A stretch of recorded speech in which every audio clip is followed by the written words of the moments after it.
తాకట్టులో ఉన్న బంగారాన్ని విడిపించి ఆ రోజు ఆన్లైన్ రేటుకే మేము కొంటాం. Sharma gold company.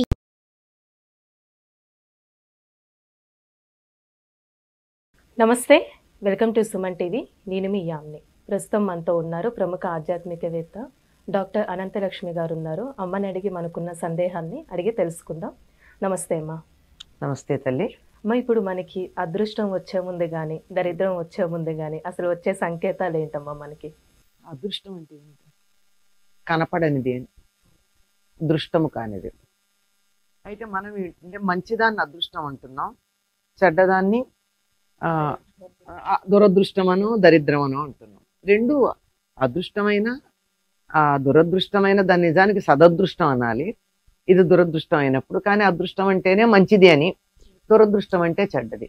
అంటే నేను ఊహించనిది, నేను అనుకోనిది, ఇది వస్తుందని నేను ఊహ కూడా చేయలేదు, అందువల్ల నాకు అలా ఊహ కూడా చేయనటువంటిది నాకు రావడం అనేటటువంటి దాని అర్థంలో వాడతాం అన్నమాట. మంచిది వచ్చేటప్పుడు చెడుది వచ్చేటప్పుడు సంకేతాలు కొద్దిగా తెలుస్తూనే ఉంటాయమ్మా. మీరు దురదృష్టం అడిగారు కనుక దాని గురించే చెప్తాను. దురదృష్టం రాబోతోంది అంటే ఇంట్లో బద్ధకాలు పెరిగిపోతాయి, కలతలు పెరిగిపోతాయి, తగాదాలు పడుతూ ఉంటారు. మంచి మాట్లాడినా శత్రుత్వం అనిపిస్తుంది, చెడుగా ఉన్నారనిపిస్తుంది. అంటే దరిద్రం ఎక్కడ మొదలైంది? ముందు ఇక్కడ మొదలైంది. భౌతికంగా కాదు, మన మనస్సుల్లో, ఊహల్లో, ఆలోచనలో, ప్రవర్తనలో ఒక రకమైనటువంటి కాలుష్యం వచ్చింది. ఆ కాలుష్యం కారణంగా అది బయటికి విస్తరించి అనేక రకాలైనటువంటి చెడు ఫలితాలను ఇస్తూ ఉంటుంది. కనుక మొట్టమొదట ఇంట్లో అనవసరంగా తగాదాలు పడుతున్నారు అంటే అర్థం ఏమిటి? ఆహా, మంగళహారతి ఇచ్చి రావమ్మ అని పిలుస్తున్నాం అన్నమాట దరిద్ర దేవతని. ఆవిడ హాయిగా వచ్చేస్తుంది. మనస్పర్ధలు, కలతలు మాత్రమే కాకుండా వీటికి మూలం ఎక్కడ మొదలవుతుందంటే బద్ధకంలో తయారవుతుంది. అన్నింటికన్నా దరిద్ర హేతు ఏమిటంటే బద్ధకం. తర్వాత చేద్దాంలే, ఇంకొంచెం సేపు పడుకుందాం, రేపు చేస్తే ఏమైంది, ఆఖరి నిమిషం దాకా చూద్దాం లేదు, ఈ లోపల ఏదో అద్భుతం జరగకపోతుందా అని, ఏదో అద్భుతం జరిగిపోతుంది అన్నట్టు ఎదురు చూస్తూ ఉంటారే, ఆ సమయంలో కూడా మనకి హాయిగా ఏదో చెడు జరగబోతోంది అన్న సంకేతం వస్తుందమ్మా. ఇది మామూలుగా జనరల్గా ఉండేది. సెన్సిటివ్గా ఉండే వాళ్ళకైతే ముందరగానే చికాకు కలగడం, ఏదో రకమైన ఆందోళన కలగడం, ఏదైనా చెడు సంఘటన జరగబోతూ ఉంటే, సంఘటన వరకే మాత్రం సుమా ఇది, ఆందోళన ఇలాంటివి ఉంటాయి.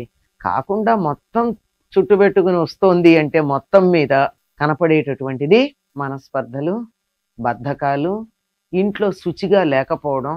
స్నానం చేయకపోతే ఏమైంది, తిని స్నానం చేస్తాను అని చెప్పి భోజనం చేసి స్నానం చేస్తాను అనడం, పళ్ళు తోమకపోతే వచ్చే నష్టం ఏమిటి అంటూ పాచిమొహాలతో ఉండడం, ఇలాంటివన్నీ కూడా దరిద్రం ఈ ఇంట్లోకి రాబోతోంది అనడానికి సంకేతం. ఎందుకంటే ఆ దరిద్ర దేవత తను ఉండేటటువంటి ప్రదేశాన్ని తాను ఎన్నుకుంటుంది. శుచిగా ఉన్న చోటుకు వెళ్ళదండి. ఎక్కడ అశుచిగా ఉంటుందో అక్కడికే వెడుతుంది. కనుక ఆవిడ రావడానికి తగినటువంటి ఏర్పాట్లు మనం చేశాము అనడానికి సంకేతం. ఇంట్లో బూజులు వేలాడుతూ ఉండడం, విప్పిన బట్టలు ఎక్కడ పడితే అక్కడ కనపడుతూ ఉండడం, కొంతమంది ఇళ్లల్లో వెళ్ళి కూర్చోవాలంటే కుర్చీల్లో ఉన్నటువంటి బట్టలు పక్కన పెడితే తప్ప మనం కూర్చోలేం. సాధారణంగా అవన్నీ తడి టవల్స్ లేదంటే విప్పిన బట్టలు ఉంటాయి. బయట నుంచి తిరిగి వచ్చిన అమ్మాయిలు చున్నీలు, అబ్బాయిలు జర్కిన్లు పడేస్తూ ఉంటారు. బయట వెళ్ళి దుమ్ము పట్టుకొచ్చినటువంటివన్నీ ఆ సోఫాల్లో వేస్తే అవి తీసాక మనం అక్కడ కూర్చోవాలంటే ఏమనిపిస్తుంది? మనకి కూర్చోవాలనిపించలేదంటే డెఫినెట్గా దరిద్ర దేవత వచ్చి కూర్చోడానికి అనుకూలంగా ఉందన్నమాట అర్థం. అంచేత సూచనలు ఇలాంటివి కనపడుతూ ఉంటే జాగ్రత్త పడాలి. మంచి చెప్తే కూడా తగాదా వస్తుంది అని అనుకుంటే పరిస్థితులు బాగుండలేదు. మనం కొంచెం జాగ్రత్తగా ఉండాలి, మాట జాగ్రత్తగా ఉండాలి. అవతల వాళ్ళు అర్థం చేసుకోవట్లేదు కనుక నేనన్నా అర్థం చేసుకుని పరిస్థితులను చక్కజేయాలి అనేటటువంటి ఆలోచన కలిగి ఉండాలమ్మా. మామూలుగా అదే వ్యాపారస్తులైతే వీళ్ళు కొన్న షేర్లు హఠాత్తుగా పడిపోతూ ఉండడం, వ్యాపారాల్లో నష్టాలు రావడం, ఉద్యోగాల్లోంచి ఊస్టింగ్ ఆర్డర్స్ రావడం. పాపం వీళ్ళు బాగానే చేస్తారు, కంపెనీ క్లోజ్ అవుతుంది, వీళ్ళు ఏం చేస్తారు దానికి? అంటే దురదృష్టం కలిగిన వాళ్ళందరూ కంపెనీలో పనిచేస్తూ ఉంటే కంపెనీ క్లోజ్ అవుతుంది. అందరూ cumulative effect of the employees అన్నమాట. ఇలాంటివన్నీ చూసి జాగ్రత్త పడవచ్చు.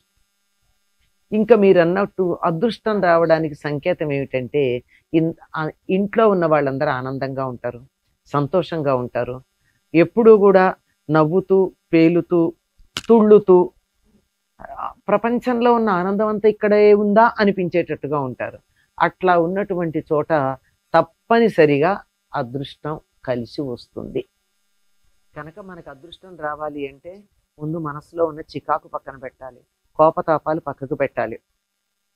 ఇతరుల గురించి చాడీలు చెప్పడం కానీ, దెబ్బలాడడం కానీ, నెగిటివ్ మాట్లాడడం కానీ, ఇలాంటివన్నీ మానేస్తే ఇల్లు ప్రశాంతంగా ఉంటుంది కదా. ప్రశాంతంగా ఉందంటే లక్ష్మీదేవి వచ్చి కూర్చుంటుంది. కనుక అదృష్టం కావాలనుకునేటటువంటి వాళ్ళు తాము శుచిగా ఉండాలి. శుచి అంటే శారీరకంగా శుచే కాదు, మానసికంగా శుచిగా ఉండాలి, పరిసరాలను శుచిగా పెట్టుకోవాలి. అలా ఉన్నప్పుడు అదృష్టం లక్ష్మీదేవి అనండి మరొకటనండి ఆ రూపంలో వస్తుంది. ఎక్కడైతే మంచి విద్య ఉందో అటువంటి చోటకు కూడా అదృష్టం వస్తుంది. విద్య అంటే డిగ్రీలు కాదు, డిగ్రీలు ఉన్న వాళ్ళందరూ విద్యావంతులని చెప్పలేం కదా.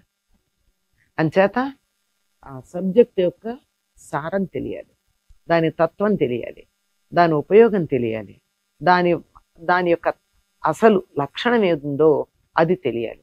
అలా తెలుసుకున్నప్పుడు ఎవరి మీద ద్వేషం రాదే. ఎవరిని చూసినా ఒకవేళ మన దృష్టిలో అది పొరపాటైనా పాపం మరో సందర్భంలో ఏమనుకుంటాం, తప్పు చేశారు అని కోపం వస్తుంది. కాస్త మనస్సు సరి చేసుకుంటే పొరపాటు అయ్యి ఉంటుంది అని సర్దుకోవడం ఉంటుంది. ఎవరిలా అనుకోగలరో వాళ్ళకి అదృష్ట దేవత ఎప్పుడూ సిద్ధంగా ఉంటుంది తలుపు తట్టడానికి. తెరవడం ఒక్కటే ఆలస్యం. చాలా చక్కగా తెలియజేస్తామా, ధన్యవాదాలు.